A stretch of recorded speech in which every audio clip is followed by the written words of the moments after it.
설국. 현경의 긴 터널을 빠져나오면 설국이었다. 밤의 끝자락은 이미 하얘졌다. 신호소에 기차가 멈췄다. 맞은편 좌석에서 처녀가 일어나더니 시마무라 앞의 유리창을 열었다. 차가운 냉기가 밀려들었다. 처녀는 차창으로 몸을 한껏 내밀고 멀리 외치듯이 소리를 쳤다. 역장님, 역장님.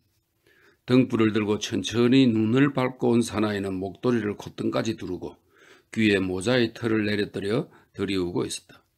벌써 그런 추위인가 싶어 시마무라가 밖을 내다보니 철도 관사인 듯 싶은 바라크들이 산기슭에 을씨년스럽게 흩어져 있을 뿐 하얀 햇빛은 거기까지 가기 전에 어둠에 삼켜져 버렸다. 역장님, 저예요. 안녕하셨어요? 아니, 욕고 아니야. 돌아왔군. 또 추워졌어? 동생을 이번에 여기서 일하게 해주셨다죠? 폐가 많겠어요. 이런 데는 금방 쓸쓸해져서 못 견딜걸. 어린 것이 가엾어. 아직 어리니까 역장님께서 잘 좀 가르쳐 주세요. 부탁합니다. 염려 마라. 아주 일 잘하고 있으니까. 이제부터 바빠지지. 작년엔 큰 눈이 왔어. 눈사태가 자주 나는 통에 기차가 오도 가도 못하고 마을에서도 밥을 지어주느라 분주했지. 역장님, 굉장히 끼어 입으셨군요. 동생 편지엔 아직 조끼도 입지 않은 것 같이 씌어 있었는데. 난 옷을 내깁으로 끼어 입었어. 젊은이들은 추우면 술만 마시지. 그리고는 저기에 아무렇게나 나자빠져 있는 거야. 감기에 걸려서 말이야. 역장은 관사 쪽으로 손에 든 등불을 돌렸다. 제 동생도 술을 마셔요? 아니. 역장님도 이제 집에 가시는 거예요? 난 다쳐서 병원을 다니고 있어. 어머, 그러세요? 일본 오셔다 외투를 걸친 역장은 추운 데 서서 하던 이야기를 빨리 끝내고 싶은 듯 이내 뒷모습을 보이면서 그럼 잘 가요 하고 말했다. 역장님, 동생은 지금 나와 있지 않나요? 요코는 눈 위를 살펴보고는 이내 인사를 했다. 역장님, 동생을 잘 봐주세요. 부탁이에요. 슬프도록 아름다운 목소리였다. 높은 울림이 그대로 밤의 눈발 위에 메아리 채울 것만 같았다. 기차가 움직이기 시작해도 그녀는 창에서 윗몸을 들여놓지 않았다. 그러고는 선로 아래로 걸어가는 역장 옆에 이르자 한마디를 덧붙였다. 역장님, 이번 휴일엔 집에 다녀가라고 동생에게 일러주세요. 알았어. 하고 역장이 소리를 크게 질렀다. 욕고는 창문을 닫고 빨개진 볼에 두 손을 갖다 댔다. 제설용 기관차를 세 대나 갖추고 눈을 기다리는 접경의 두매였다. 터널의 남북에는 전력에 의한 눈사태 통보선이 통해 있다. 제설인부 연인은 5,000명에다 소방대 청년단의 연인은 2,000명, 출동 수배도 이미 갖추어져 있었다. 그러나 머지않아 눈에 파묻힐 철도 신호소에 요코라는 처녀의 동생이 이 겨울부터 근무하게 된 것을 알게 되어 시마무라는 그녀에게 한층 더 흥미를 갖게 되었다. 그러나 여기에서 처녀라고 하는 것은 시마무라에게 그렇게 보였을 뿐이지 동행하는 남자가 그녀의 무엇이 되는지 시마무라는 알 턱이 없었다. 두 사람의 태도는 부부처럼 보였으나 남자는 분명히 병자였다. 병자를 상대하게 되면 자칫 남녀의 사이는 없어지고 정성스레 시중을 들면 들수록 남의 눈엔 부부같이 보이는 법이다. 사실 또 자기보다 연상의 남자를 돌보는 여자의 애띤 모성애의 표출은 먼 눈에는 부부처럼 보이기도 하리라. 시마무라는 그녀 하나만을 따로 떼놓고 그 모습의 느낌에서 제멋대로 처녀일 것이라고 정해버렸을 뿐이다. 하지만 거기에는 그가 그 처녀를 이상한 눈으로 너무 지나치게 바라본 결과 그 자신의 감상이 다분히 가미되어 서인지도 모른다. 벌써 3시간 전에 시마무라는 심심풀이로 왼손 집게 손가락을 이리저리 움직이며 쳐다보곤 하면서 결국 이 손가락만이 이제부터 만나러 가는 여자를 생생하게 기억하고 있는 것이라 생각했다. 똑똑히 생각해 내려고 애쓰면 쓸수록 잡히지 않고 흐려져가는 무력한 기억 속에서 이 손가락만은 여자의 촉감으로 지금도 젖어 있어 자기를 멀리 있는 여자에게로 끌어당기는 것 같다고 이상스럽게 생각하며 코에다 대고 냄새를 맡아보고 하다가 문득 그 손가락으로 유리창에 선을 긋자 거기에 여자의 한쪽 눈이 뚜렷이 떠올랐다. 그는 놀라서 소리를 지를 뻔했다. 하지만 그것은 그가 마음을 먼 곳에 두고 있었던 탓이고 알고 보면 아무것도 아닌 맞은편 좌석의 여자 얼굴이 비친 것이었다. 바깥은 어둠이 내리깔리고 기차 안은 불이 켜져 있었다. 그래서 유리창은 거울이 된다. 하지만 스팀의 온기로 유리가 온통 수증기에 젖어서 손으로 닦을 때까지 그 거울은 없었던 것이다. 처녀의 한쪽 눈만은 도리어 이상할 만큼 아름다웠지만 시마무라는 얼굴을 창에 가까이 대고 저물어 가는 저녁 경치가 보고 싶다는 듯이 여수 어린 얼굴을 지으며 손바닥으로 유리를 문질렀다. 처녀는 윗몸을 약간 기울여 앞에 누워있는 남자를 열심히 내려다보고 있었다. 어깨에 힘이 들어간 걸로 보아 약간 매서운 듯하며 눈도 깜빡이지 않을 만큼 진지한 사람으로 보였다. 남자는 창 쪽을 베개 삼아 누워서 처녀의 옆에 구부린 다리를 올려놓고 있었다. 3등차였다. 시마무라의 바로 옆자리가 아닌 하나 앞의 맞은편 좌석이었기 때문에 옆으로 누워있는 남자의 얼굴은 귀 언저리까지 밖에는 거울에 비치지 않았다. 마침 처녀는 시마무라와 비스듬히 마주보고 있는 셈이어서 바로 보려면 볼 수도 있었지만 그녀가 기차에 올랐을 때 무언가 서늘하게 찌르는 듯한 처녀의 아름다움에 놀라 눈을 내리가는 순간 처녀의 손을 꼭 잡은 남자의 푸르스름하고 누런 손이 보였기 때문에 시마무라는 두 번 다시 그쪽을 바라보아서는 안 될 것 같은 기분이 들었던 것이다. 거울 속에 비친 남자의 안색은 그저 처녀의 가슴 언저리를 바라볼 수 있는 것만으로도 편안하다는 듯이 차분해 보였다. 약한 체력에 연약한 대로 달콤한 조화를 이루고 있었다. 목도리를 베개로 깔고는 한 끝을 코밑까지 끌어올려 입을 꼭 덮고 또 위로 드러는 뺨마저 싸버려 일종의 복면을 한 듯한 모양인데 느슨해졌다가는 다시 코에 덮이곤 했다. 남자의 눈이 미쳐 움직이기도 전에 처녀는 상냥한 손길로 고쳐주고 있었다. 보고 있는 시마무라가 짜증이 날 정도로 두 사람은 몇 번이고 같은 동작을 무심히 되풀이하고 있었다. 또 남자의 발을 산 외투자락이 이따금 열려서 아래로 쳐지면 그것도 처녀는 곧 알아차리고 고쳐주었다. 그런 일들이 참으로 자연스러웠다. 이렇듯 두 사람은 거리라는 것을 잊고 끝없이 먼 길을 가는 사람들의 모습처럼 느껴질 정도였다. 그래서 시마무라는 슬픔을 보고 있다는 괴로움은 없고 꿈속의 장면을 바로 보고 있는 듯한 심경이었다. 기이한 거울 속의 일이었기 때문이기도 하였으리라. 거울 밑바닥에는 저녁 풍경이 흐르고 있어서 이를테면 비치는 것과 비춰주는 거울이 영화의 이중 영상처럼 움직이고 있었다. 등장인물과 배경은 아무런 연관도 없었다. 더욱이 인물은 투명한 무상함으로 풍경은 어둠에 쌓인 몽롱한 흐름으로 이 두 가지가 융합되면서 이 세상과는 동떨어진 상징의 세계를 그리고 있었다. 더구나 처녀의 얼굴 한복판에 야산의 밝은 등불이 겹칠라 치면 시마무라는 무어라 형언할 수 없는 아름다움에 가슴이 떨렸을 정도였다. 먼 산 위의 하늘은 아직 저녁놀이 자체가 어렴풋했으므로 유리창 너머로 보는 풍경은 먼 데까지 물건의 형체가 지워지지 않고 남아있었다.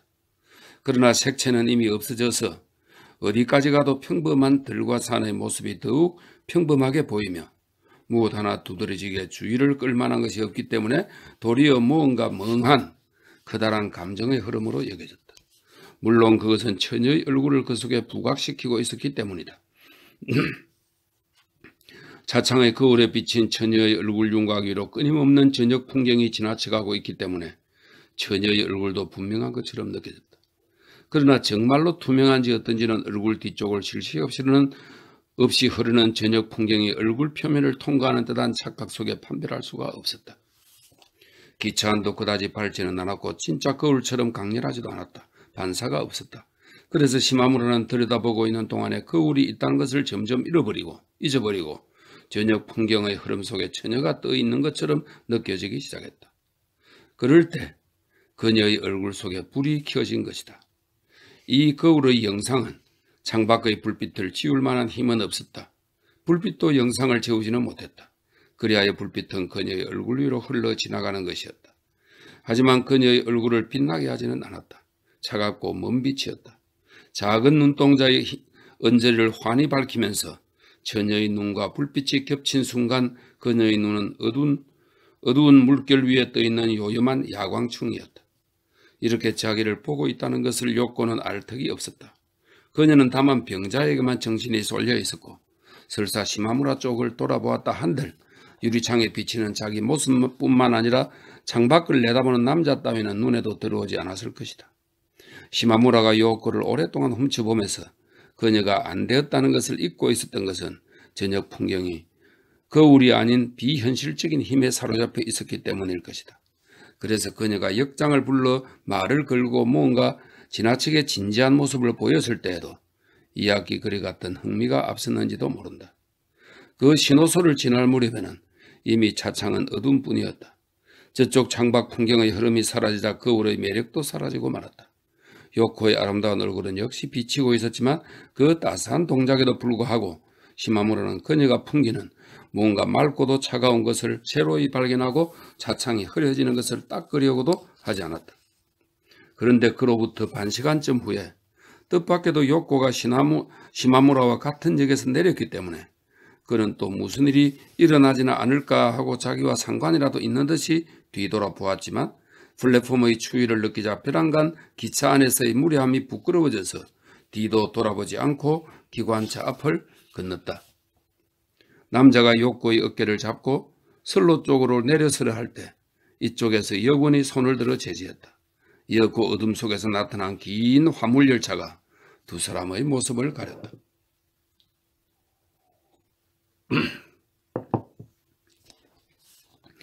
여관의 지배인이 마치 화재 현장의 소방수처럼 거창한 눈옷차림이었다. 귀를 싸매고 고무장화를 신고 있었다. 대합실 창너머로 선로 쪽을 바라보고 서 있는 여자도 푸른 망토를 입고 후드를 쓰고 있었다. 시마무라는 기차 속 온기가 아직 남아있어 바깥 추위를 체감할 수는 없었지만 설국의 겨울은 처음이었기 때문에 이고장 사람들이 차림새에 우선 겁을 집어먹었다. 그런 옷차림을 할 만큼 춥나? 그럼요, 이제는 완전히 겨울채비입니다. 눈이 내린 뒤 날씨가 개기 전에 전날 밤은 특히 춥지요. 오늘 밤은 벌써 영하 이하로 내려갔을 겁니다. 이게 영도 이하인가? 시마무라는 처마 끝에 매달린 예쁜 고드름을 바라보면서 여관 지배인과 같이 자동차를 탔다. 하얀 눈빛이 집들의 지붕을 한층 낮아 보이게 했고 마을은 소리 없이 바닥에 가라앉는 듯 했다.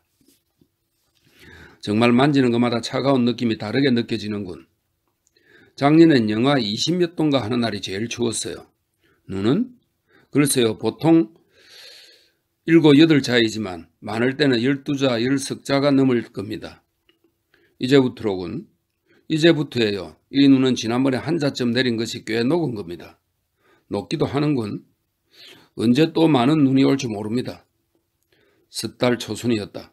시마무라는 끈덕진 감기 기운으로 막혔던 코가 머리속까지 확 뚫려 때가 말끔히 씻어내리듯이 콧물이 연신 흘러내렸다. 선생댁의 아가씨는 아직 있나? 네, 있지요. 있어요. 여기에 있었는데 못 보셨어요? 짙은 푸른 망토를 입고. 그게 그 아가씨였나? 이따가 부를 수 있지.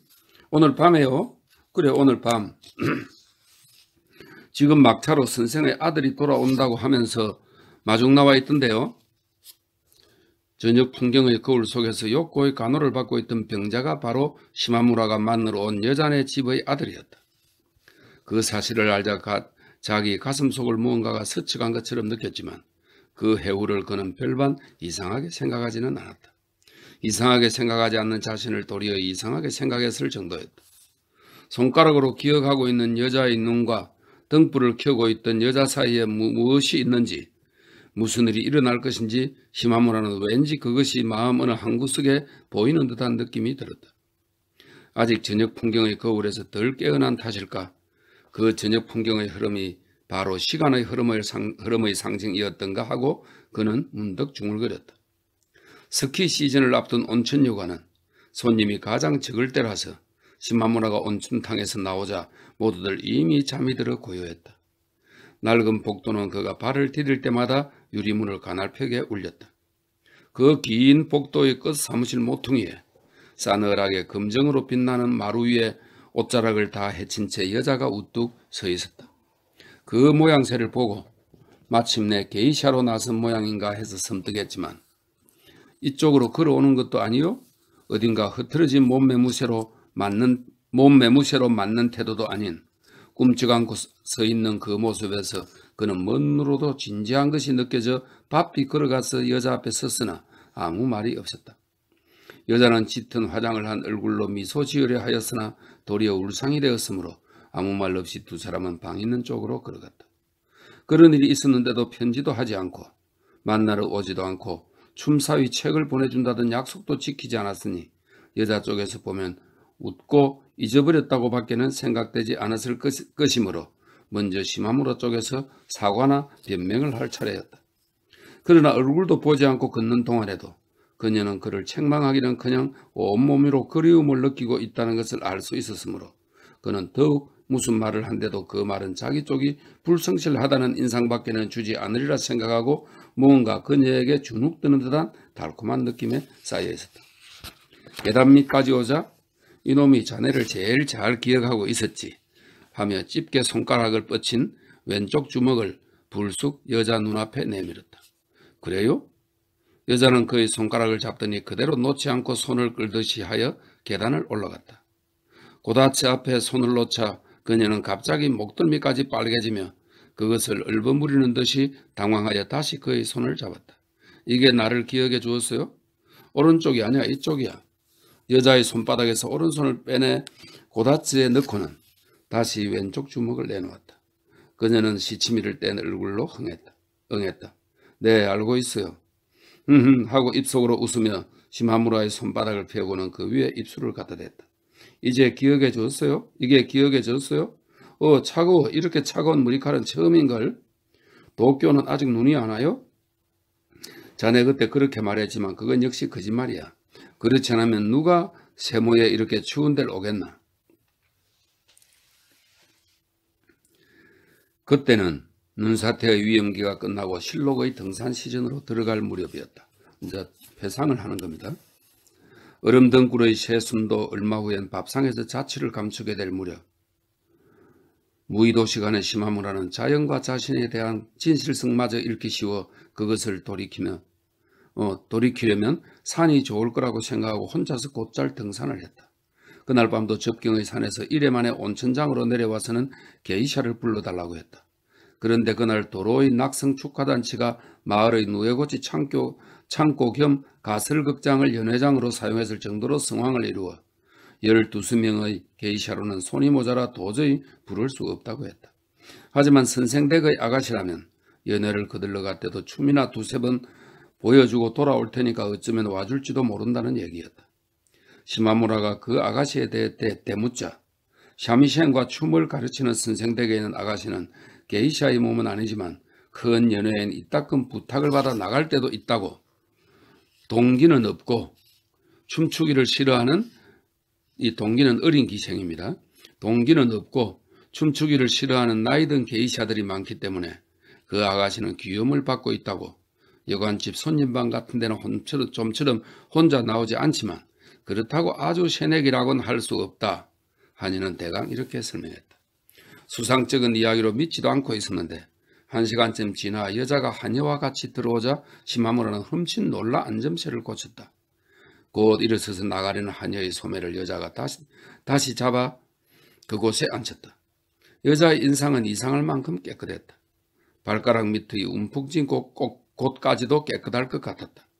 초여름의 싱그러운 산들을 보고 온 자기 눈 탓인가 하고 시마무라는 의심했을 정도였다. 온 매무새에 어딘가 게이샤 티가 났지만 물론 옷자락은 끌릴 정도로 길지 않았고 보드라운 홑옷을 오히려 단정히 입고 있는 편이었다. 허리띠만은 어울리지 않게 값비싼 것 같아 그것이 도리어 어쩌면 애초롭게 보였다. 산 이야기 같은 것이 시작되자 그 틈에 한여는 일어나 나갔지만 여자는 이 마을에서 바라다 보이는 산들의 이름조차 제대로 몰라 시마무라는 술을 마실 기분도 나지 않았다. 여자의 태생은 역시 이 눈고장이며 도쿄에서 술집 접대부로 있다가 몸값을 갚아준 남자가 있어 고전 춤의 선생이 될 때까지 그의 신세를 지르고 하였는데 1년 반 만에 그 남자가 죽었다고 의외로 담담하게 이야기했다. 그러나 그 사람과 사별하고 난 후부터 지금까지의 일이 아마 그녀의 진짜 신상 이야기일지도 모르지만 그건 그리 쉽게 털어놓을 것 같지 않았다. 19살이라고 했다. 19살이 아니면 21나 둘로 보이는 점에서 안심하고 시마무라는 비로소 편안해져 가부키 얘기 같은 것을 꺼내자 그 여자는 시마무라보다도 배우의 예풍이나 소식에 더욱 정통했다. 그런 이야기 상대에 굶주렸던 탓인지 정신없이 찌꺼리고 있는 사이에 근본이 화류계 출신의 여자다운 부침성을 나타내기 시작하였다. 남자의 심성을 웬만큼 알고 있는 것 같기도 했다. 하지만 그는 처음부터 상대를 그 방면에 풋내기로 보고 있었고 일주일 동안이나 사람들과 제대로 이야기를 나눌 기회가 없었던 만큼 사람 그리운 마음이 따스하게 흘러넘쳐서 여자에게 우선 우정 같은 것을 느꼈다. 사내의 감상이 여자에게까지 이어졌다. 여자는 이튿날 오후 목욕 도구를 복도에 놓아두고 그의 방으로 놀러왔다. 그녀가 앉자마자 그는 벼랑간 게이샤를 소개해달라고 했다. 소개하라뇨? 알고 있잖아. 어머, 난 그런 부탁을 받은 줄은 꿈에도 모르고 왔어요. 하며 여자는 획 일어서서 창가로 가서 접경의 산들을 바라보다가 이윽고 볼을 붉히며 말했다. 여긴 그런 사람 없어요. 거짓말 마라. 정말이에요. 하고 획 돌아서서 창가에 걸터앉았다. 강요하는 일은 절대로 없어요. 모두 게이샤들의 사유죠. 자유죠. 여관에서도 그런 소개는 일절하지 않아요. 정말이에요. 당신이 누구든 불러서 직접 얘기해 보시면 알아요. 자네가 부탁해줘. 내가 왜 그런 일을 해야 하나요? 친구라고 생각하기 때문이야. 친구로 삼아두고 싶어서 자네를 유혹하지 않는 거야. 그게 친구라는 건가요? 하고 여자는 무심결에 끌려들어서 어린아이처럼 말했으나 그런 후에 내뱉듯이 말했다. 대단하시군요. 내게 그런 걸 다 부탁하시다니. 아무것도 아니잖아. 산에서 힘을 길러왔단 말이야. 머리가 개운치 않아. 자네하고도 산뜻한 기분으로 얘기할 수가 없어. 여자는 눈을 내리깔고 잠잠했다. 시마무라는 이쯤 되면 이미 남자의 뻔뻔스러움을 드러내놓고 있을 뿐인데도 그것을 너그럽게 수긍하는 습성이 여자의 몸에는 배어 있는 것 같았다. 그 내리깐 눈은 짙은 속눈썹 탓인지 따스하게 윤기가 흐르며 시마무라가 바라보고 있는 동안에도 여자의 얼굴은 약간 좌우로 흔들리면서 또 10번 홍조를 띄었다. 좋은 아가씨를 부르세요. 그걸 자네한테 묻고 있잖아. 처음 온 고장이라 누가 예쁜지 알아야지. 예쁘다고 해도 젊은 애가 좋아. 젊은 편이 무슨 일이나 탈이 없겠지. 수다를 떨지 않는 게 좋아. 멍청해도 깨끗한 애가 얘기하고 싶을 땐 자네하고 하면 되고. 난 이제 안 오겠어요. 바보 같은 소리. 정말 안 와요. 못 알아와요. 자네하고 깨끗이 사귀고 싶으니까 자네를 유혹하지 않는 거 아니야. 아이, 기가 막혀. 이런 일이 만약 있게 되면 내일은 벌써 자네 얼굴을 보는 것도 싫어질지 몰라. 얘기하고 싶은 마음이 싹 없어질 거야. 산에서 마을로 내려와 몹시 사람이 그리워진 판이라. 자네는 유혹하네. 하여튼 나는 나그네 아닌가. 정말 그렇군요. 그래, 자네도 자네가 싫어하는 여자하고라면 뒤에 만나도 기분 나쁘겠지만 자네가 골라준 여자라면 그래도 좀 낫지 않아? 몰라요. 하고 새침하게 내뱉고는 딴전을 피우다가 말했다. 그건 그렇지만 그렇게 되면 마지막이야. 입맛이 가시지 말고 오래가지 못할 거야. 그래요. 정말 모두 그래요. 난 항구 태생이거든요. 여긴 온천장 아니에요. 여자는 뜻밖의 고분고분한 말투였다. 손님은 대개가 나그네일까요? 나 같은 건 아직 어린애지만 여러 사람 얘기를 들어봐도 그래요. 어쩌면 마음이 끌려서 그때는 좋아한다는 말도 하지 않던 사람이 언제까지나 그리운가 봐요. 잊혀지지 않고요. 헤어진 뒤에는 그런가 보죠. 그쪽에서도 생각이 나서 편지를 보내고 하는 건 대개 그런 경우랍니다. 여자는 창가에서 일어서자 이번에는 창밑 다다미 위에 살며시 앉았다. 지난 날들을 되돌아보는 듯 또 갑자기 시마무라의 신변 가까이에 와 앉았다는 그런 얼굴로 변했다. 여자의 목소리에 더욱 실감이 넘쳐 있었기 때문에 시마무라는 손쉽게 여자를 속여 넘겼는가 싶어 도리어 끄림칙한 느낌이 들 정도였다. 하지만 그는 거짓말을 한 것은 아니었다. 이 여자는 아무튼 화류에게 물든 여자는 아니다. 그 여자에 대한 욕망만 가지고 말한다면 이 여자에게 그것을 요구할 것까지도 없이 죄의식 없이 손쉽게 끝나는 일이었다. 하지만 그녀는 너무나 청초했다. 첫눈에 봤을 때부터 이 여자와 그런 여자와는 따로 구별하고 있었던 것이다. 게다가 그는 여름 피서지를 어디로 정할까 하고 망설이던 참이었기에 이 온천마을로 가족들을 데리고 올까 했다. 그러면 이 여자는 다행히도 풋내기이니까 아내한테도 말 상대가 되어줄 것이고 심심풀이 삼아 춤사위라도 배우고 진심으로 그렇게 생각했다. 이 여자에게 우정 같은 것을 느끼고 있었다 해도 그는 그 정도의 얕은 여우를 건너고 있었다. 물론 여기에도 시마무라의 저녁 풍경의 거울은 있었을 것이다. 신분이 애매한 여자와의 뒤탈을 끓였을 뿐 아니라 저물어 가는 차창에 비치던 여자의 얼굴처럼 비현실적인 관찰을 하고 있었는지도 모른다. 그의 서양무용 취미만 해도 그렇다. 시마무라는 도쿄의 서민층 태생이기 때문에 어려서부터 가부키 극에 친숙해 있었지만 학창시절에는 춤이나 고전 무용극으로 치우쳤고 그렇게 되자 웬만큼 추구하지 않고는 못 뺏기는 성격 때문에 옛 기록을 뒤적이고 종가를 찾아다니고 하면서 마침내는 일본 춤의 신인들과도 사귀어 연구나 비평 비슷한 글까지 쓰게 되었다. 그리하여 일본 춤의 잠들어 있는 전통이나 새로운 시도의 독선적인 경향에 대해서 당연히 참을 수 없는 불만을 느끼게 되어 이제는 자신이 실제 운동 속으로 투신할 수밖에 없다는 기분에 휩쓸리면서 일본 춤의 소장파들로부터 권유를 받았을 때 그는 벼랑간 서양 무용으로 바꾸어 버렸다. 일본 춤은 전혀 보이지 않게 되었다. 그 대신 서양 무용의 책과 사진을 수집하고 포스터나 프로그램의 종류까지 애써 외국에서 들여왔다. 이국과 미지에 대한 호기심뿐만 결코 아니었다. 여기에서 새로이 발견한 기쁨은 눈으로 직접 서양인의 춤을 볼 수 없다는 데 있었다. 그 증거로 시마무라는 일본인의 서양 무용은 그들떠보지도 않았다. 서양 인쇄물에만 의지하여 서양 무용에 대해서 글을 쓰는 일만큼 편한 일은 없었다. 보지 않은 무용이란 다른 세상 이야기다. 이렇게 심한 탁상 공로는 없을 것이고 마치 천국의 시 같은 것이다. 연구라고는 해도 제멋대로의 상상일 뿐 무용가의 살아있는 육체가 춤추는 예술을 감상하는 것이 아니라 서양의 언어나 사진에서 떠오르는 그 자신의 공상이 춤추는 환영을 감상하고 있는 것이었다. 보지 않은 사람을 동경하는 것과 같았다. 더구나 이따금 서양 무용의 소개 따위를 쓰기 때문에 문필가의 말단은 한몫 끼어 그것을 스스로 냉소하면서도 직업이 없는 그에게는 위안 같기도 했다. 그러한 그의 일본 춤 얘기가 여자로 하여금 그에게 친숙함을 느끼게 하는데 도움이 된 것은 그 지식이 오래간만에 현실적으로 구실을 한 셈이었지만 역시 시마무라는 자기도 모르는 사이에 여자를 서양 무용처럼 다루고 있었는지도 모른다. 그래서 자신의 얄팍한 여술을 띤 말이 여자의 생활에 급소를 건드린 것 같아서 여자를 속인 듯한 그림칙한 기분이 들 정도였다. 그렇게 해두면 이번에 내가 가족을 데려와도 자네하고 기분 좋게 놀 수 있지. 네, 그건 이제 알았어요. 여자는 목소리를 가라앉혀 미소 짓다가 약간 게이샤 티를 내며 들떠 말했다. 나도 그런 게 제일 좋아. 깨끗한 게 오래 가요. 그러니 불러줘. 지금? 놀랐는데요. 이런 대낮에 어떻게 그런 일을 시키세요? 찌꺼기가 남는 건 싫어. 당신 무슨 말씀을 하는 거예요?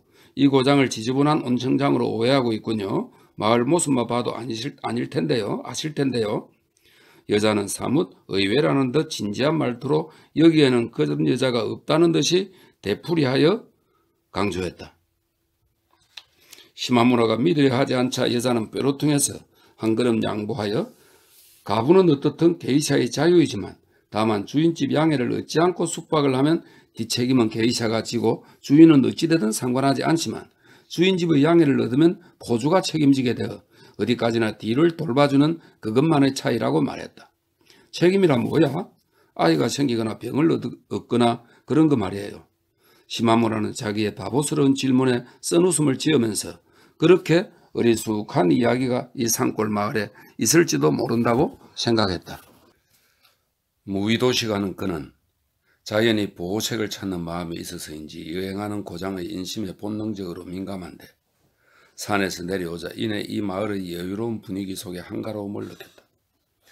여관에서 물어보니 과연 이 마을은 눈의 고장에서도 가장 살기 좋은 마을의 하나라는 대답이었다. 얼마 전 철도가 개통되기 전까지는 주로 농가 사람들의 탕치창이었다고 한다. 무슨 장? 탕치창.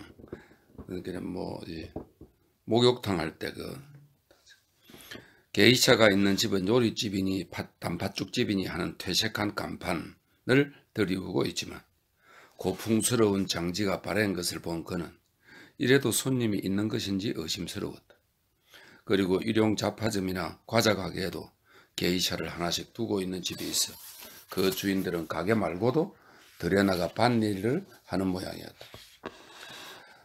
선생 집의 아가씨라서 그렇게 했지만 게이샤 감찰이 없는 아가씨가 이따금 연회에 나가서 연회 같은데 그들러 나가도 탓하는 게이샤는 없는 모양이었다. 이게 1930년대쯤 쓴 책입니다. 그래, 몇 명이나 있지? 게이샤 12~13명쯤 될 거예요. 어떤 게이샤가 낫지? 하며 시마무라가 일어서서 배를 누르자 여자가 일어섰다. 난 갈래요. 자네가 가면 안 돼. 싫어요. 여자는 굴욕을 뿌리치듯이 갈래요.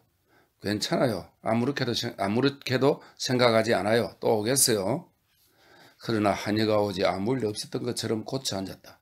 하녀가 누구를 부를까 하고 몇 번이나 물어도 여자는 이름을 대지 않았다. 그러나 얼마 후에 나타난 17, 18가량의 게이샤를 보자 시마무라는 산에서 마을로 내려왔을 때 가졌던 여자에 대한 욕망이 싱겁게 사라지고 말았다. 그 무스름한 살결의 팔이 아직도 억세 보이는, 그러나 어딘지 순진하고 사람이 좋아 보여서 애써 흥이 깨진 표정을 짓지 않으려고 게이샤를 바라보고 있었다. 실은 그녀의 뒤쪽 창밖에 무성한 실록의 산들이 눈에 들어왔다. 말하는 것도 귀찮아졌다. 별 수 없는 산골의 게이샤였다. 시마무라가 심으로 게이자 여자는 눈치를 챈 듯이 잠자코 일어서서 나가버렸다. 자리는 한층 더 어색해졌다. 그리하여 시마무라는 이제 1시간쯤 지났을 테니 어떻게 게이샤를 돌려보낼 방법은 없을까 하고 생각하다가 전신환이 와 있음을 생각해내고 우편국 시간을 핑계삼아 게이샤와 같이 방을 나왔다. 그러나 시마무라는 여관 현관에서 실록의 짙은 향기를 뿜는 뒷산을 올려다보더니 그것에 이끌리듯 무턱대고 올라갔다. 무엇이 우스운지 혼자 웃음이 그치지 않았다. 적당히 피로해졌을 무렵 획 돌아서면서 호두자락을 걷어올리고 단숨에 내리닫자 발치에서 노랑나비 2마리가 날아올랐다. 나비는 서로 얽히더니 이었고 접경의 산보다도 높이 노란 빛깔이 하얘질 때까지 멀어져 갔다. 왜 그러세요? 여자가 삽목숲 그늘에 서 있었다. 즐거운 듯 웃고 계시네요. 그만두었어. 시마무라가 또 까닭모를 웃음이 터져나왔다. 그만두었어. 그래요? 여자가 휙 저쪽으로 돌아서더니 삼나무 숲속으로 천천히 걸어갔다. 그는 잠자코 따라갔다. 신사가 있었다. 이끼 낀 석수 옆의 평평한 바위 위에 여자는 걸터앉았다. 여기가 제일 시원해요. 한여름에도 찬바람이 불거든요. 이 고장 게이샤란 모두 저런가? 다 비슷하겠죠. 나이든 게이샤 중엔 예쁜 사람이 있어요. 하고 고개를 숙인 채 흥미없다는 듯이 말했다. 그 목덜미에 삼나무 숲의 어둑한 푸르름이 비치는 것 같았다. 시마무라는 삼나무의 가지 끝을 올려다보았다. 이제 괜찮아. 몸의 힘이 한꺼번에 쑥 빠져버려 이상한 기분인걸. 그 삼나무는 바위에 뒷손을 잡고 가슴을 한껏 젖히지 않고는 끝에 눈이 닿지 않을 만큼 높은 데다 일직선으로 줄기가 늘어서고 지푸름 잎이 하늘을 덮고 있기 때문에 정밀의 소리가 울려올 것 같은 저교감이 들었다. 시마무라가 기대고 있는 줄기는 그 중에서도 가장 해묵은 것이었는데 웬일인지 북쪽 가지만이 꼭대기까지 완전히 말라 죽어 그 남은 밑둥이 뾰족한 말뚝을 줄기에 거꾸로 나란히 심어놓은 듯한 형상이어서 무언가 무거운 신의 무기처럼 보였다. 내가 착각을 했던 모양이야. 산에서 내려와서 자네를 처음 봤기 때문에 여기 게이샤는 예쁜가 보다 하고 잘못 생각했던가 봐 하고 웃으면서 이래 동안 산에서 축적된 건강을 간단히 세탁해 버리려 한 것도 실은 처음에 이 청초한 여자를 본 때문이었을까 하고 시마무라는 이제야 생각해냈다. 멀리 석양에 빛나는 시냇물을 여자는 잠자코 바라보고 있었다. 할 일 없이 따분해졌다. 참 잊고 있었어요, 이 담배. 여자는 애써 가벼운 기분으로 말하려 했다. 아까 방에 다시 가보니까 이미 안 계시잖아요. 웬일인가 했더니 굉장한 기세로 산을 오르고 계시지 않겠어요? 창에서 보았어요. 우스웠어요. 담배를 잊으신 것 같아서 가져온 거예요. 그리고 그의 담배를 소매자락에서 꺼내어 성냥을 그었다. 그 애한테는 미안하게 됐어. 그런 건 손님 자유 아니에요. 언제 돌려보내든. 돌이 많은 시냇물 소리가 부드럽고 달콤한 음향으로 들려올 뿐이었다. 삼나무 사이로 저쪽 산기슭이 그놈 그늘지는 것이 보였다. 자네보다 과히 떨어지지 않는 여자가 아니면 나중에 자네를 만났을 때 너무 의외라는 기분이 들 게 아니야? 몰라요. 참 욕심도 많은 분이야. 여자는 화난 듯이 비웃는 어조로 말했지만 게이샤를 부르기 전과는 전혀 다른 감정이 두 사람 사이에 통하고 있었다. 처음부터 이 여자가 탐났을 뿐이다. 그것을 언제나 처음처럼 우회했다는 것을 분명히 깨닫자 시마무라는 자신이 싫어지는 한편 여자가 훨씬 아름다워 보였다. 삼나무숲 그늘에서 그를 부르고 나서부터 이 여자는 무언가 확 트인 듯이 시원스러운 모습이었다. 가늘고 높은 코가 약간 빈약해 보였지만 그 밑에 조그마한 입술은 참으로 아름다운 거미줄처럼 신축이 유연해서 잠자코 있을 때에도 움직이는 듯한 느낌을 주었다. 만약 주름 적거나 입술 색이 나쁘거나 하면 불결해 보일 테지만 그렇지는 않고 촉촉이 젖어 빛나고 있었다. 눈꼬리가 올라가지도 처지지도 않고 일부러 직선으로 그은 듯한 눈은 어딘지 이상한 것 같으면서도 짧은 털이 진하게 난 처진 듯한 눈썹이 그것을 알맞게 감싸고 있었다. 약간 가운데가 두툼한 둥근 얼굴은 그저 평범한 윤곽이지만 하얀 질그릇에 연분홍 칠을 한 듯한 피부에다 목덜미에도 아직 살이 붙지 않아 미인이라기보다 우선 청결했다. 술자리에 나가기도 한다는 여자치고는 앞가슴이 약간 새가슴이었다. 이것 봐요. 어느새 이렇게 파리매가 몰려들었어요. 여자는 옷자락을 틀며 일었었다. 이대로 파리매가 발자인데 한자로. 여자는 옷자락을 틀며 일었었다. 이대로 정적 속에 있다가는 두 사람의 얼굴이 도리 없이 어색해질 뿐이었다. 그리고 그날 밤 10시쯤 되었을까? 여자가 복도에서 큰 소리로 시마무라의 이름을 부르며 털썩 내던져지듯이 그의 방으로 들어왔다. 벼랑간 책상에 쓰러지더니 책상 위에 있는 것을 취한 손짓으로 헛들이고는 꿀꺽꿀꺽 물을 마셨다. 지난 겨울 스키장에서 사귄 남자들이 저녁 때 산을 넘어와 만나고는 그들의 권유대로 여관에 들렀더니 게이샤를 부르고 야단 법석들이어서 술을 마시게 되었다는 것이다. 머리를 가누지도 못하면서 혼자 두서없이 짓거리고 나서 미안해요. 다녀오겠어요. 웬일인가 해서 찾을 거예요. 나중에 또 올게요. 하고 비틀거리며 나갔다. 1시간쯤 지나자 또 흐트러진 발걸음으로 긴 복도를 이리저리 부딪히고 쓰러져 오는 모양이었다. 시마무라씨 시마무라씨 하고 큰 소리로 외쳤다. 아, 안 보여 시마무라씨. 그것은 이미 영락없는 여자의 속마음이 자기 남자를 부르는 소리였다. 시마무라는 뜻밖이었다. 그러나 온 여관이 떠나갈 듯한 날카로운 소리였기 때문에 당황해서 일어서자 여자는 장지 안으로 손가락을 집어넣어 문살을 잡고 그대로 시마무라의 품에 털썩 쓰러졌다. 아, 있었군요. 여자는 그와 엉긴 채 앉아 몸을 기댔다. 취하진 않았어. 그래요. 취하진 않았다니까. 괴로울 뿐이에요. 당신은 멀쩡해. 아, 물 먹고 싶어요. 위스키하고 섞어 마신 게 잘못이었어. 그게 머리를 치는데 아파. 그 사람들 싸구리를 사온 거예요. 그걸 모르고. 이런 말들을 짓거리면서 손바닥으로 연신 얼굴을 문지르고 있었다. 밖의 빗소리가 벼랑간 새쳐졌다. 조금이라도 팔을 늦추면 여자는 축 늘어졌다. 여자의 머리카락이 그의 뺨에 눌릴 만큼 목을 껴안고 있기 때문에 손이 품 안으로 들어가 있었다. 그가 요구하는 말에는 대답하지 않고 여자는 양팔을 빗장처럼 끼고 요구하는 것 위를 눌렀으나 너무 취해 힘을 쓸 수 없는지 뭐야 이까지 팔 제기랄 거추장스러운 이까지 것 하며 벼랑간 제 팔꿈치를 물었다. 그가 놀라서 떼어놓자 깊은 입자국이 나 있었다. 그러나 여자는 이미 그의 손바닥에 가슴을 맡긴 채 그대로 낙서를 시작했다.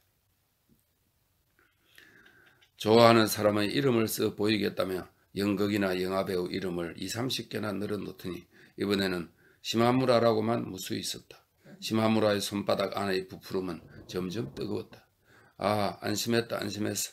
그는 온화하게 말하고 어머니 같은 모성마저 느꼈다. 여자는 또 갑자기 괴로워하기 시작하더니 몸을 틀며 일어서서 방 저쪽 구석으로 가서 쓰러졌다. 안 돼, 가야 해. 못 걸어요. 비가 억수같이 퍼붓는걸. 맨발로 가겠어요? 기어가겠어요? 위험해. 정 가겠다면 발에다 주지. 여관은 언덕 위라 험한 비탈길이 많았다.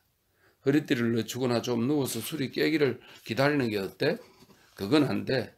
이러면 돼요. 익숙해져서. 하며 여자는 바로 앉아서 가슴을 폈지만 숨이 답답해질 뿐이었다. 창문을 열고 토하려 해도 나오지 않았다.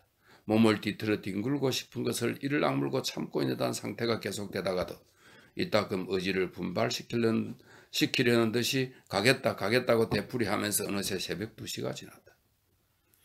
당신은 자요. 자래도 자네 누득하고 이러고 있죠. 술이 좀 깨면 가겠어요. 날이 새기 전에 가겠어요. 그녀는 안전걸음으로 다가와서 시마무라를 잡아당겼다. 난 상관 말고 자라니까요. 시마무라가 잠자리에 들자 여자는 책상에 가슴을 기대고 물을 마시더니 일어나요. 네, 일어나라니까요. 어쩌라는 거지? 계속 그냥 누워 자요. 무슨 소리를 하는 거야? 시마무라는 일어섰다. 여자를 질질 끌고 갔다. 이윽고 얼굴을 저리 돌리고 이리 감추고 하던 여자가 벼랑간 세차게 입술을 내밀었다. 그러나 그 뒤에는 오히려 고통을 호소하는 헛소리처럼 안 돼요, 안 돼요. 친구로 지내자고 당신이 말하지 않았어. 하고 수없이 되풀이했다. 시마무라는 그 진지한 호소에 감동되어 이마살을 찌푸리며 힘껏 자기를 억제하고 있는 여자의 강한 의지에 맥이 빠져서 여자와의 약속을 지킬까 하고도 생각했다. 난 아무것도 아까운 건 없어요. 결코 아까운 게 아니에요. 그러나 그런 여자는 아니야. 나는 그런 여자가 아니에요. 아마 길게 가지 않을 거라고 당신 자신이 말했잖아. 취해서 반쯤 혼미 상태였다. 내가 나쁜 게 아니에요. 당신이 나빠요. 당신이 졌어요. 당신이 나약한 거지 내가 아니에요. 이런 말들을 짓거리면서 기쁨을 진정하기 위해서 소매를 씹고 있었다. 잠시 맥 빠진 듯 조용하더니 문득 생각난 듯 찌를 듯한 어조로 말했다. 당신 웃고 있죠? 나를 비웃고 있죠? 웃고 있지 않아. 속으로 웃고 있죠? 지금은 웃지 않아도 나중엔 틀림없이 웃을 거예요. 라면서 그녀는 엎드려 훌쩍이고 있었다. 그러나 금방 울음을 거치고 자신을 추스르듯 부드럽게 부침성 있게 세세한 신상 이야기를 꺼냈다. 직위의 괴로움은 씻어지는 듯이 가신 모양이었다. 그리고 조금 전의 일은 한마디도 들추지 않았다. 어머 얘기에 정신이 팔려 전혀 몰랐어요. 하며 이번에는 발그레 미소를 지었다. 날이 새기 전에 돌아가야 한다고 하면서 연신 창문 앞으로 갔다. 아직 어둡군요. 이곳 사람들은 아주 일찍 일어나요. 하고 몇 번이나 일어서서 창문을 열어보았다. 아직 사람들은 안 보이는군요. 오늘 아침에 비가 오니까 아무도 들에 나가지 않는가 봐요. 빗속에 저쪽 산과 산기슭의 지붕들이 선명해지기 시작해도 여자는 자리를 뜨기가 아쉬운 듯한 눈치였으나 여관 사람들이 일어나기 전에 머리를 매만지고 시마무라가 현관까지 발에다 줄이는 것도 남의 눈을 끄려 만류하고는 도망치듯 혼자서 빠져나왔다. 그리고 시마무라는 그날로 도쿄로 돌아왔던 것이다. 그게 옛날 일이다. 옛날에 있었던 일이다. 거기서. 자넨 그때 그렇게 말했지만 그건 역시 거짓말이야. 그렇지 않으면 누가 쇠무에 이렇게 추운 데를 찾아오겠어? 후회도 결코 웃지는 않았어. 여자가 얼굴을 들자 시마무라의 손바닥에 대고 있던 눈꺼풀에서 코의 양쪽에 걸쳐 홍조를 띈 것이 짙은 분화장 밑으로 투명하게 보였다. 그것은 이 설국의 차가움을 연상시키면서도 머리카락의 검은 빛깔이 강하기 때문에 따스하게 느껴졌다. 그 얼굴은 눈부신 듯 미소를 띠고 있었으나 그러면서도 그때를 생각하는지 마치 시마무라의 말이 그녀의 몸을 점점 물들여가는 것 같았다. 여자가 뾰로통해서 고개를 숙이자 벌어진 깃 사이로 등이 붉어진 것까지 들여다 보여 생생하게 젖은 알몸을 드러내놓은 듯 했다. 머리카락 빛깔과의 배합 때문에 더욱 그렇게 느껴지는지도 모른다. 앞머리의 숱이 많은 것도 아닌데 머리카락이 사내처럼 억세고 잔털 하나 없어 무언가 검은 광물처럼 묵직한 빛깔을 띠었다. 아까 만져보고 이렇게 차가운 머리카락은 처음이라고 깜짝 놀란 것은 추위 탓이 아니라 이런 머리카락 그 자체의 탓이라고 생각되어서 시마무라는 다시 바라보고 있는데 여자는 고다츠 위에서 손을 꼽기 시작했다. 그게 좀처럼 끝나질 않는다. 뭘 세고 있는 거야? 그가 물어도 잠자코 한참 손가락을 꼽으며 세고 있었다. 5월 23일이죠. 5월 23일이죠. 아, 날짜를 세고 있군. 7월과 8월 잇따라 큰 달이지. 199일째예요. 꼭 199일째예요. 그런데 5월 23일을 잘도 외우고 있군. 일기를 보면 곧 알죠. 일기를 쓰고 있나? 네, 묵은 일기를 보면 즐거워요. 무엇은 숨김없이 그대로 적은 거라서 혼자 읽어봐도 부끄러워요. 언제부터? 도쿄에서 술집을 나가기 조금 전부터. 그 무렵에는 돈이 수중에 없어서 내 힘으로 일기장을 못 샀죠. 2, 3전짜리 공책에다 자를 대고 가는 줄을 쳤어요. 연필을 가늘게 깎았던지 선이 반듯하게 가지런히 쳐져 있어요. 그리고 공책 위에서 아래 끝까지 깨알 같은 글씨로 꽉 차게 써 있어요. 형편이 일기장을 살 수 있게 되었을 땐 그렇게는 안 돼요. 물건을 함부로 사니까 붓글씨 연습도 처음엔 헌 신문에다 했는데 요즘은 두루마기에 직접 쓰거든요. 계속 빠지지 않고 일기를 적고 있나? 네, 16살 때 것하고 금년 것이 제일 재미있어요. 언제나 손님의 술자리에서 돌아와서 잠옷으로 갈아입고 적었어요. 늦게 돌아오니까요. 쓰다가 도중에 잠들어 버렸다는 걸 지금 읽어도 알 수 있는 데가 있어요. 그래? 하지만 매일매일은 아니고 쉬는 날도 있어요. 이런 산꼴이고 보니 손님 술자리에 나가봐도 매일 똑같잖아요. 금년엔 페이지마다 날짜 같은 것밖에 못 사서 실패했어요. 쓰기 시작하면 아무래도 길어질 때가 있거든요. 일기 이야기보다 시마무라가 더욱 의외로 느낀 것은 그녀가 15, 16세 때부터 읽은 소설을 하나하나 적어둔 공책이 벌써 10권이나 된다는 것이다. 감상을 적어두나? 감상 같은 거 못 써요. 제목과 작자 그리고 나오는 인물의 이름과 그 사람들의 관계 그런 정도예요. 그런 걸 써놓아도 쓸모가 없잖아? 그런 쓸모 없죠. 헛수고로군. 그래요. 여자는 아무렇지도 않은 듯 명랑하게 대답하면서 빤히 시마무라를 바라보고 있었다. 순전히 헛수고라고 시마무라가 왠지 또 한 번 강조하려는 순간 눈이 울리는 듯한 정적이 몸에 스며들었는데 그것은 여자에게 끌려든 때문이었다. 그녀에게는 그것이 헛수고일 리가 없다는 것을 그도 알면서 대뜸 헛수고라고 몰아붙이고 나니 무언가 도리어 그녀의 존재가 순수하게 느껴지는 것이었다.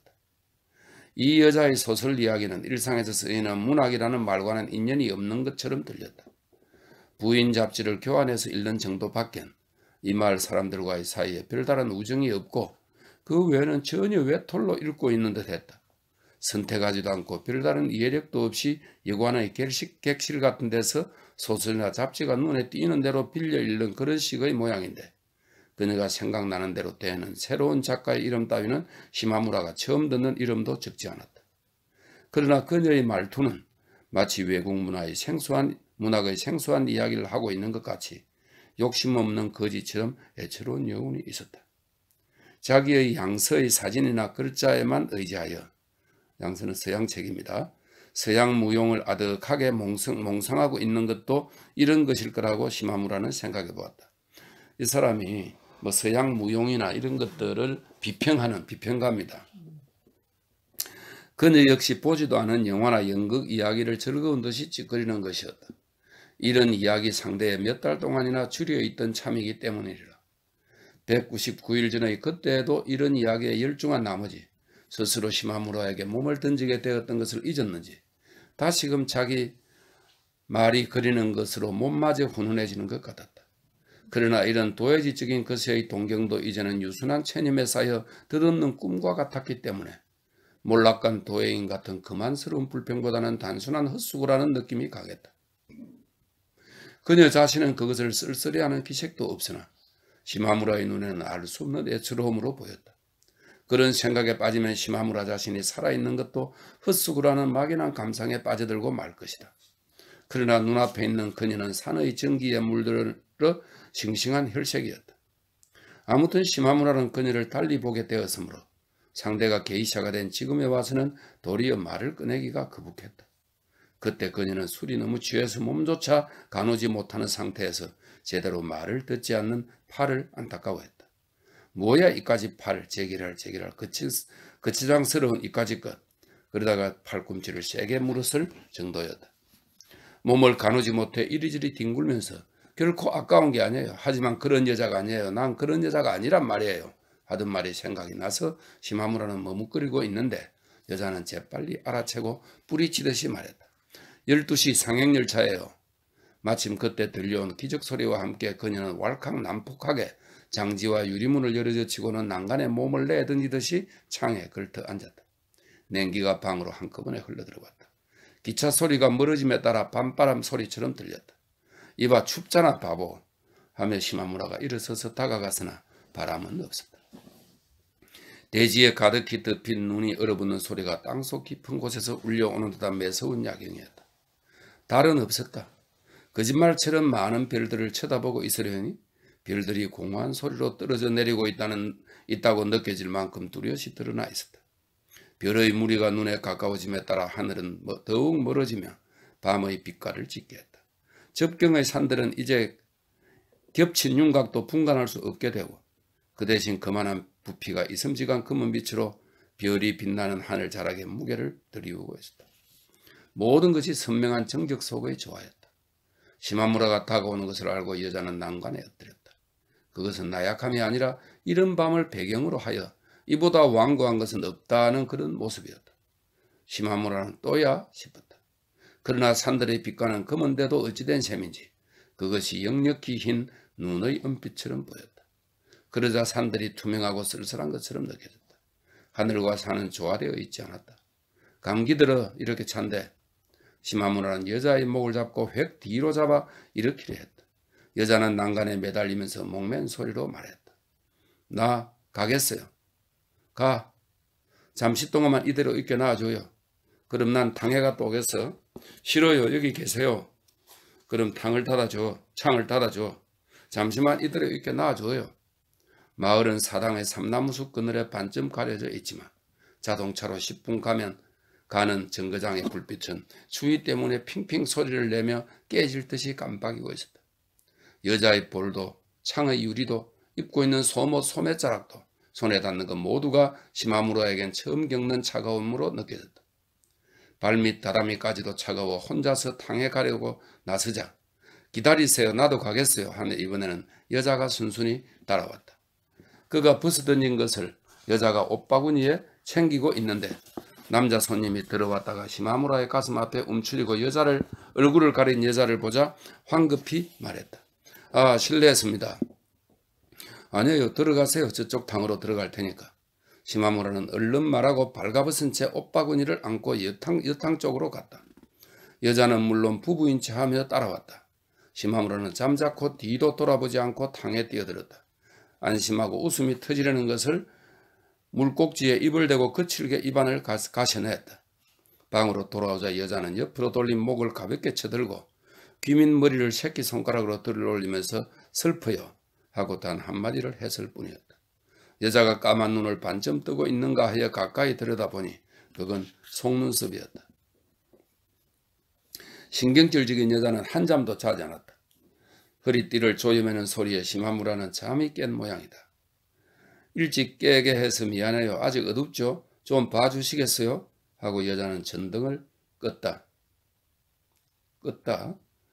내 얼굴이 보여요? 안 보여요? 안 보여. 아직 날이 새지 않았잖아.